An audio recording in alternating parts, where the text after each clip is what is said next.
Foundation Day ang Parents University. So mamaya, malalaman kung ano ba yung goal ng or purpose ng ginagawa natin ito sa pag-celebrate ng Foundation Week ng Cyber Academy. So bago po tayo magpatuloy, no, gusto ko pong pasalamatan ng mga naka-attend ng mas maaga. So, meron po mong part 2, pwede yun po atin yun mamayang hapon. Kung hindi kayo makaka-attend mamayang hapon ng 2 to 4, it's okay po. Wala naman pong problema. Magkaiba lang po yung ating mga tatalakayin sa morning session at afternoon session. So, alam po kahit busy kayo, nagpapasalamat ako kasi nakaka-attend kayo. So, aminin natin na yung life ng parents ay may kabisihan. Sino dito ang parents? Taas ang kamay. Ng mga anak. Guardians! Yun. So, welcome sa inyong lahat, parents and guardians. So, hindi naman nagkakalayo yan dahil lahat naman kayo ay busy. Tama po ba? No, kaya, mga anak natin. Kaya, panalangin po tayong lahat at panalangin natin na maging successful yung Parents University. Samahan niyo po sa panalangin. Panginoon, maraming salamat po sa araw na ito. Salamat sa biyaya binigay niyo sa amin. Salamat sa pagkakataon na magkasama-sama kami dito, mga magulang, Panginoon. Nawa, Panginoon, ay marami kami natutunan sa araw na ito. Gamitin niyo ito, oras na ito para bilang mga magulang, mga guardian, Panginoon, ay matanong namin, Panginoon, kung paano kami sumunod sa inyo at paano namin mapalaki ang aming mga anak namin na may tapos sa inyo, Panginoon. Salamat, Lord, sa pangalan ni Jesus. Amen. Thank you very much, Sir Jaime. Napapaka, Sir Jaime. Salamat po for sharing God's word to us. It refreshes our minds. Sa gitna po ng gulo at ng chaos ng mundong ito. Now, I would like to introduce to you our principal. She will be welcoming us with her warm greeting. Welcome, Ma'am Lorna. Thank you, Good morning, everyone. Welcome. Napakainit ng ating labas. Napakainit ko ng layo pinis ng bata. Welcome sa lahat ng ating beloved parents. Paano nyo na nakikita every day? And to all our guardians here, thank you very much for making time in joining us in celebrating a decade of God's faithfulness to our institution. We owe this milestone to the Lord first for birthing this desire to our hearts to be of service of our Lord and our community through this academic institution. Second, to all of you, our dear parents and guardians, thank you always for entrusting your children to us and for partnering with us for 10 years in molding them holistically, not just for academic success, but also in nurturing their character in a godly manner. As Sir Jande is explaining to us and discussing to us, alam mo kung siya na ito. Kasi lang lang siya ni JM, Rachel, nagdibutan pa siya sa amin ngayon. We are raising our children in a godly manner. We are now living in a very challenging times as information technology continues to dominate not just our businesses, education, but also for our family life, right? We are aware that many of our youth today, even as adults, are faced and exposed to a lot of information through social media and became vulnerable with information overload, disinformation, fake news, and internet predators. This causes serious mental health challenges to all of us, young and old. For children who have been exposed with gadgets in a very young age, this hinders their developmental growth that deeply affects their whole being. With this in mind, our school administration needs to take action and look after the welfare not just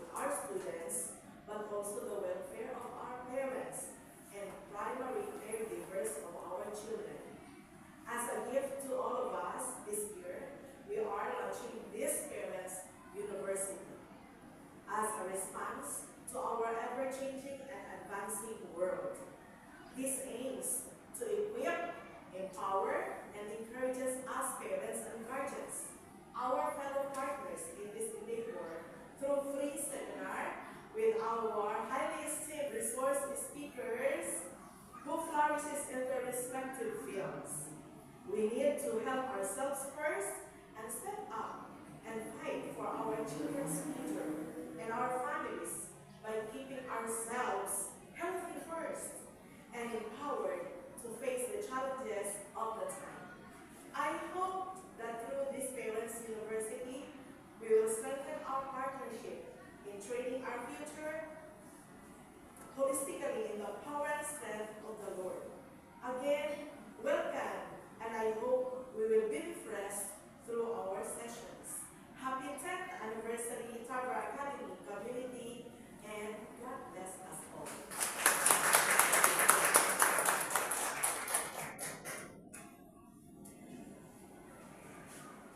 Thank you very much, Ma'am Lorna. Thank you for allowing our school to really do something sa ever-changing and challenging times na ito. Lalo at ang ating mga bata, ang ating mga anak ay faced with a lot of things.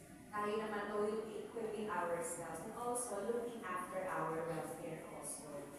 We would like also to welcome our speaker. Galing pa siya sa iba't ibang sulok ng Pilipinas. And thank you po, sir, for having time. Ladies and gentlemen, it is an honor to introduce our speaker today. His name is Sir Christian Seda Ursua. He is a previous College of Bible graduate at Christ Community Baptist Church in Batangas. Ito po ay schooling na Batanggenyo. With the Young Saints and Youth Ministry, and with the Waymakers No Apologies Philippines, advocating for character-based sex education. He is currently he is with the Philippine Council of Evangelical Churches, leading a national disciple-making campaign, traveling across the country to promote healthy disciple-making and multiplying churches. In addition to his ministry work, he is furthering his studies through short humanitarian courses at the University of the Philippines Open University, equipping himself to support Philippine Relief and Development Services, or PhilRADS, as a dedicated volunteer. Though he is single, he is no longer available. Noted. And he lives by a simple yet powerful philosophy to see things done naturally as an overflow of love for God and His people. Let's give a warm welcome to Sir Christian Seda Ursua. Thank you so much for that generous introduction. Ako nga aking Batanggenyo. Kaya tayo English din eh. Pwede naman ganyan yung mga ng English. So this morning, we will talk about social media, digital world, online world. Nabalitaan niyo na ba yung mga bata na nahihimatay? Meron ba dito? Wala pa naman, sir. Nahihimatay dahil kaka-cellphone, sabi ng mga nanay. Naging cliche na ito, na sabi, kaka-cellphone mo yan, kaya masakit ang ulo mo. Pero meron mga cases na gano'n talaga. Pag pinanood yung mga balita, sabihin ng mga doktor, na-trigger lang naman talaga yung mga, mayroon talaga silang mga underlying conditions. Na-trigger lang kasi, bakit? Nakukuyan. Kunyari tulog na, pag binukat mo yung kumot, nagliliwanag. So, napanood din naman ang mga bata na ang gagaling mag-Ingles. Bakit? Ano? Barkada si FOB. Diba? Alright, ma'am. I'm going to just play with my friends. Ang ganda pa ng diction ng accent. No, European. American. No? I said. So, yun ang two sides of the digital world sa ating mga anak. No? Talagang may mga bata na nasusobrahan at nagkakaroon ng apekto sa kanilang physical and mental health. Meron naman mga bata na natututo. Minsan nga, hirap na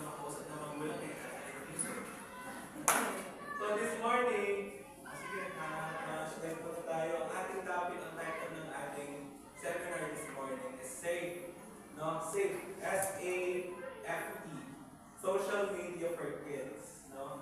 So this morning, I will allow me to share with you some principles I've learned from different resources. No? Nag-wait ko ako.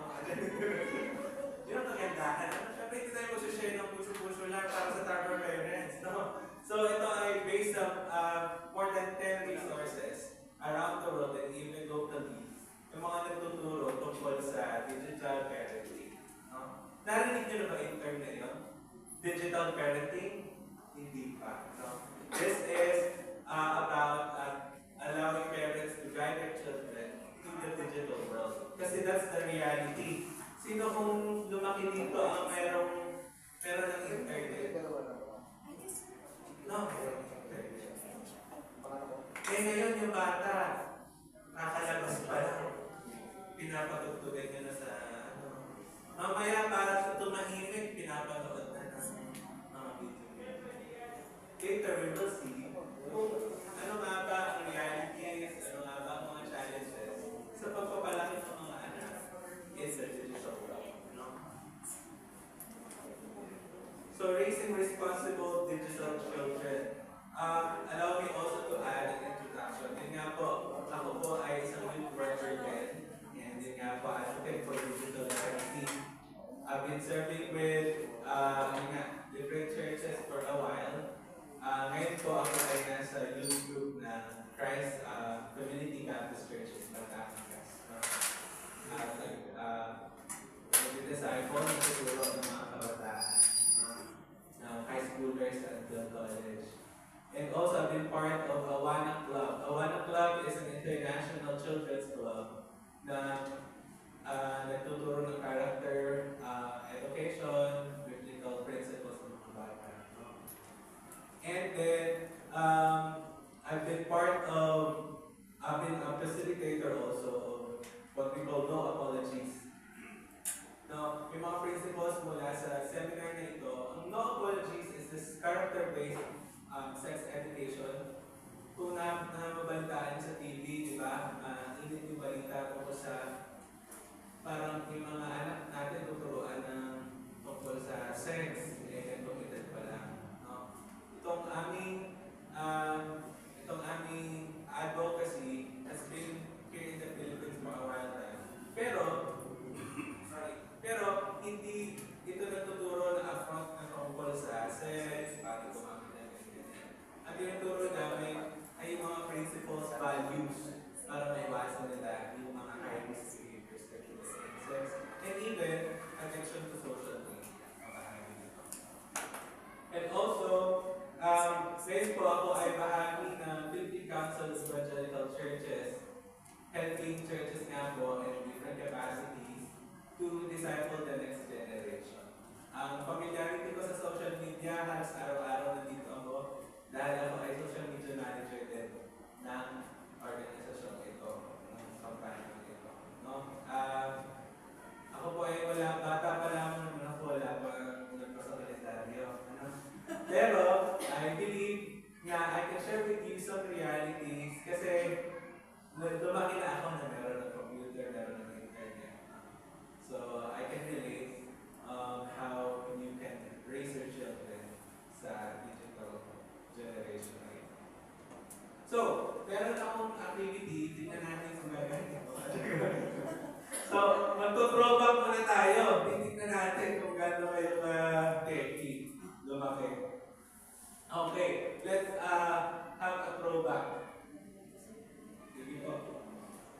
Nakita na po. May ano ba yun? So, may papakita ko mga litrato ng mga gadgets. Noong unang panahon pa.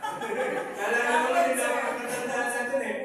Tapos, isi-share nyo ang ulat. Siyempre, kapag interactive tayo dito, paano naman? So, mag-aasa ko ng bullet trip ko, alam niya ba kung ano yung gamit ngayon?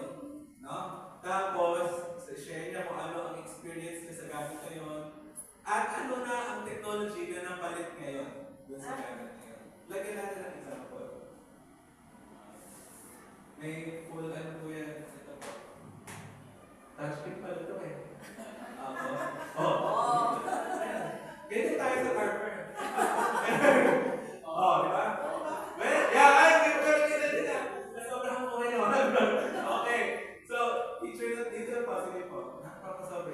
mixology.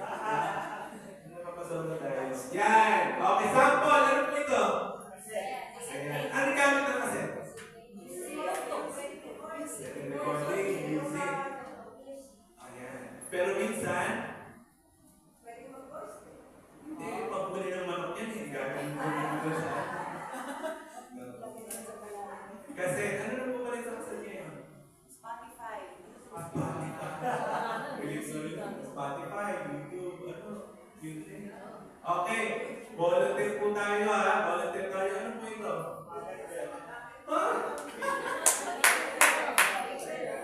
Sige, huwag na naman volunteer. Pager. Siguro ito na abutan. What? Ano gamit?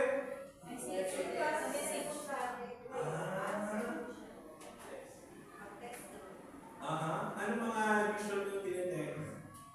Dati sa pager, sa kumilan. May mga number pen. Code para sa mga short messages. Diba? Ano po ulit ngayon? Ito.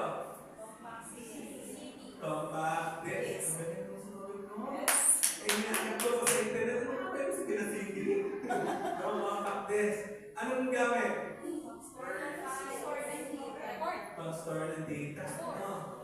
I-burn mo yung PXCT. Ayan. Hindi ko makita sa ano. Nakalista ang mga songs. Pero wala naman. Gamit ba hindi mo pinag-burn? Ito! Ito ang last one. Ano? VHS. Oo, huwag natin. Pag-usapan ito masyado. Yung mga panahon niyang VHS, no? May kotse pa doon nilalagay. No? Basically, namunod tayo ng mga movies dyan. Ano ba? Ito. TV, black and white. Sino may black and white TV noon? Maya. Sila yung maya. Ayan, sarado. Diba? Elitista doon ng mga bata. Kasi may hirap yung TV na dati. Ito! Cellphone. Ito. Game Boy. Ito po. Film. Film boy. Ano ginagawa nito? Ano gamit? Ano ginagawa nito? Sa liwanag yan. Ito po. Ipapalimeron ko sa ito. Pupunta ko sa tindahan. Grabe, hirap noon. Ano? Pupunta ako sa Mona para ipalimeron ko yung picture. Ito po. Wait, pag dinidevelop nyo ng picture nyo, di ba yung travel naman hindi mo makikita, gano'n mo pangit mo ng itsura. Pag nakapikit pa, ano? Ito. Nintendo ito. Yes. Saka yung naglalaro ng Mario. Ito po. Video. Sige, kasi na po. I-review na natin ang sagutan sa buhay na ito. Yan. So pag-reflect po natin, nakita natin na nag-i-evolve ang technology. No, hindi masasabi talaga, kung walang masasabi natin sa malang ito, hindi niya pwedeng totally ilayuan yung mga anak sa technology. Dahil part na iyan ng generation nila.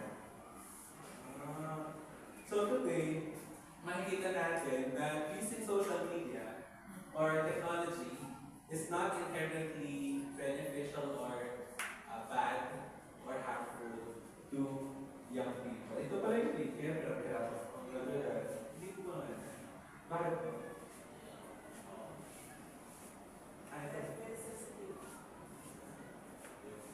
Diba? Ako na, may power. Okay. Yan. Using social media is not inherently beneficial or harmful to young people. Ano ibig sabihin naman? Gusto naman tayo dito. So, ang cellphone, ang computer, ang tablet, ang mga apps mo sa phone nyo,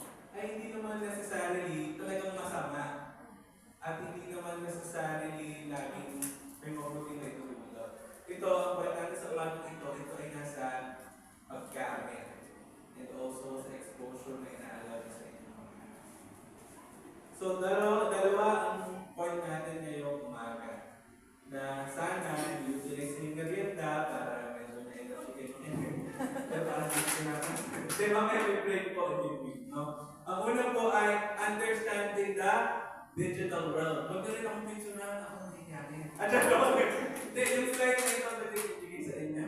No? Yan, so dito mag-uusapan natin the realities, the mechanism, and the risk of the digital world. And then, second part, syempre, is our safe approach. Kung ano ang pwede natin gawin. Or dapat matandaan natin in guiding our children in navigating the digital world. Number 1, the digital world. Sabi nga dito, makibasa na lahat ng magaganda. Oh, ganda-ganda naman. Okay, 1, 2, 3, go!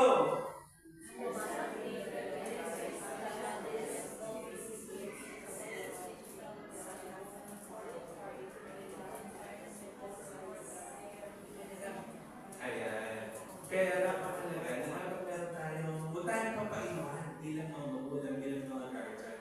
Dapat, alam natin kung paano sila i-guide sa digital world. Kaya minsan hindi natin sila makaklose. Dahil syempre, nandun sila sa online world, no? Sino dito ang anak nila ay friend nila sa social media? Alam niyo ba? Minsan hindi niyo pa in-friend na anak niyo, in-follow na kayo. Para hindi makita kung ano kayo ang mga pinupost. Pero if you would imagine, kung close kayo sa social media, mas madali kayo mag-usap na kung ano yung dapat nila gawin at iwas. So ito ang apat na realities ng digital world. Generally, kung sinabi kong digital world, kapag sila ay nasa online. No? Hindi lang sa social media, but even online gaming, even watching videos, no, anong platform. Number 1, the digital world is here to stay.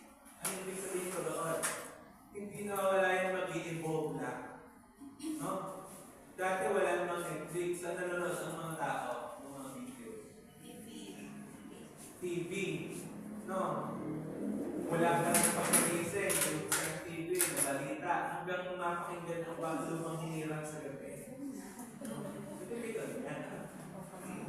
Kaya yun, tulog pa rin. No, the digital world is here to stay. It just evolves.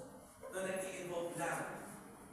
Dati, ang tawagan nyo, di ba? Ilalagay mo dito ang telepono, kukunin mo, papapakikapilot ka na, para sa number, no?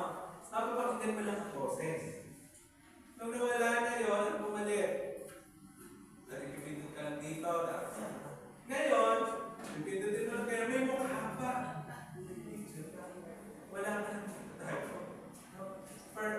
For most of us, it's a benefit. Pero later we will realize that that technology could also cause harm to others. No? So, yun nga, but the reality, number 1 is technology is here to stay. Mananatili siya. Number 2, kahit na walang internet. Paano nagkakos yung internet, walang internet? May mga downloaded eh. So, ganun pa rin, ang bunga pa rin galing pa rin sa online. Number 2, the digital world carries both, number 1, positive and negative influences. Kanina na nagbigay natin ng example. Number 3, the digital world offers a form of escape. Ito ang pangitong reality dyan. No? Ang digital world ay nagiging parang, sabi na ng mga, nagiging escape ng mga kabataan, ng mga tao. Hindi lang ng tao. By the way, as we learn these things, mag-reflect din tayo sa sarili natin. Na nangyayari kaya sila nag-online gaming, kaya ba sila nanonood ng binge watching ng mga Korean drama o ano man, ay dahil parang feeling nila doon sila na re-relax, sila naiiwan nila yung mga problema nila sa buhay. Scatter. Kasama yun dun eh. Topics pa na. Color game pa. Pero hindi na realize kung gusto pala yung oras nila ang track, kung gusto rin yung meron nila ang track. No, kasi ang reality, yung mga online games sa una, hindi ka talaga magbabayad, but later on, kapag napunta na, gagastos ka na ng gagastos. And number most digital technology wasn't designed for kids. Yun po ang reality. Pag na-realize na ang Facebook, wala namang Facebook Kids. Di ba? Instagram Kids. Meron silang mga settings that's the reality na for parental control.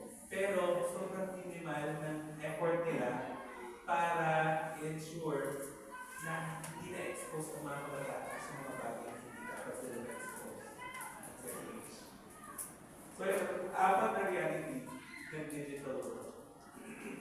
Nag-evolve ito, pwede itong magamit sa maganda at mabuti. Ito ay nagiging way of escape ng mga tao at ito ay usually hindi para sa bata. Ngayon naman, tignan nyo kung paano mag-deep tayo sa social media. Bakit ang daming mga parents, ang mga bata o mga tao kahit kumakain, scroll ng scroll.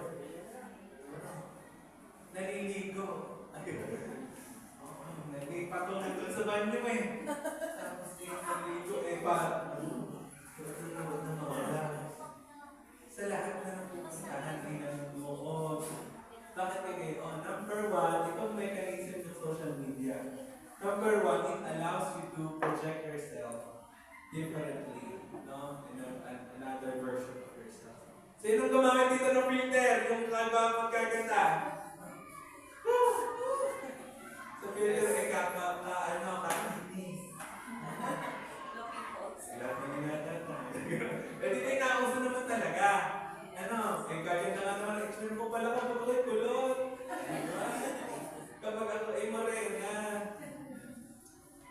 Pero, ang reality noon, no, ay yung mga ganong app ngayon, ay yun nga, it allows you to project yourself differently to the online world.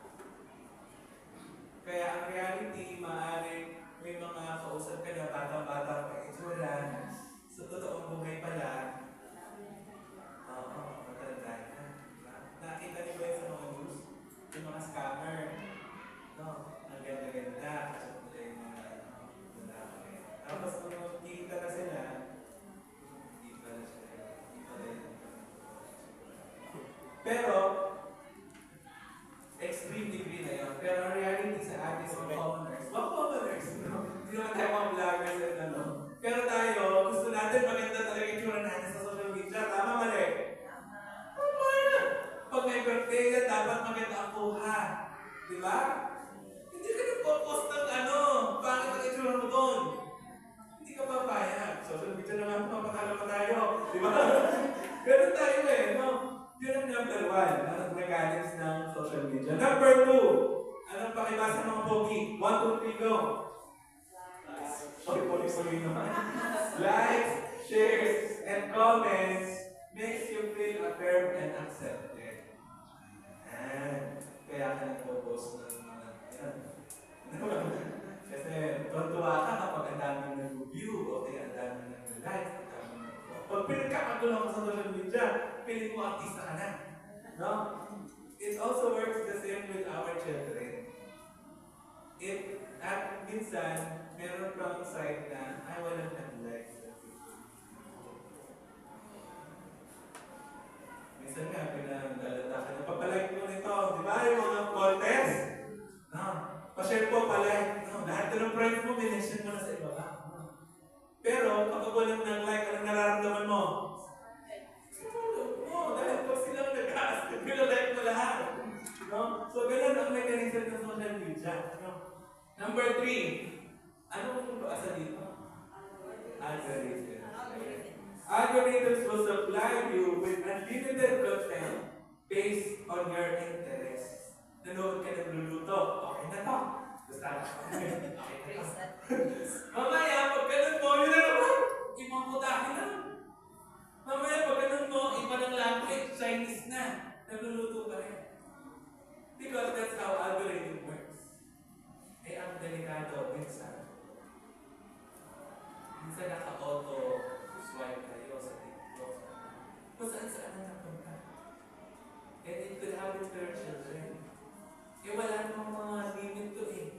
mag-scroll sila hanggang napunta na sila sa mga trending na videos na maaaring inappropriate to their age. And number 4, it gives you FOMO. Dito na naman na. Anong FOMO? FOMO, what's FOMO? Power parents. Fear of missing out. Natutulog kayo ngayon mga. Kahit ito na lang. Kahit ito na matutulog ngayon mga. Okay na. Fear of missing out. Yung nag-aalala ka na baka may mamiss ka chika sa Facebook. Ayun. No, may mamiss ka. So, ginagamit mo yung social media para nandun ka lang lagi. Isipin mo na kailangan ko mag-post ng Facebook ko dahil hindi ko na alam ang nangyayari. Baka si kumari sa nagkumpare, hiwalay na. No, hindi na ako updated. Yun na siguro, no? Lagi tayo may sense, dapat updated tayo. The social media, fear of missing out, would allow you, would entice you to use notifications, no? Pumaringking ang cellphone. Ring, ring, ring, ring! Shopee lang naman pala. With notification and notification. So, yan ang realities for mechanisms of social media. Na hindi nyo maaari napapansin na hook na kayo. No? At umigay yung inyong mga anak. No? Sa kailang tawag sila ng kakain ay naglalaro pa rin. It is because of this mechanism. Kaya pa ba? No? Ano yung for realities natin? Rejection of ourselves. Hindi, buwag kayo ibigay ko na lang.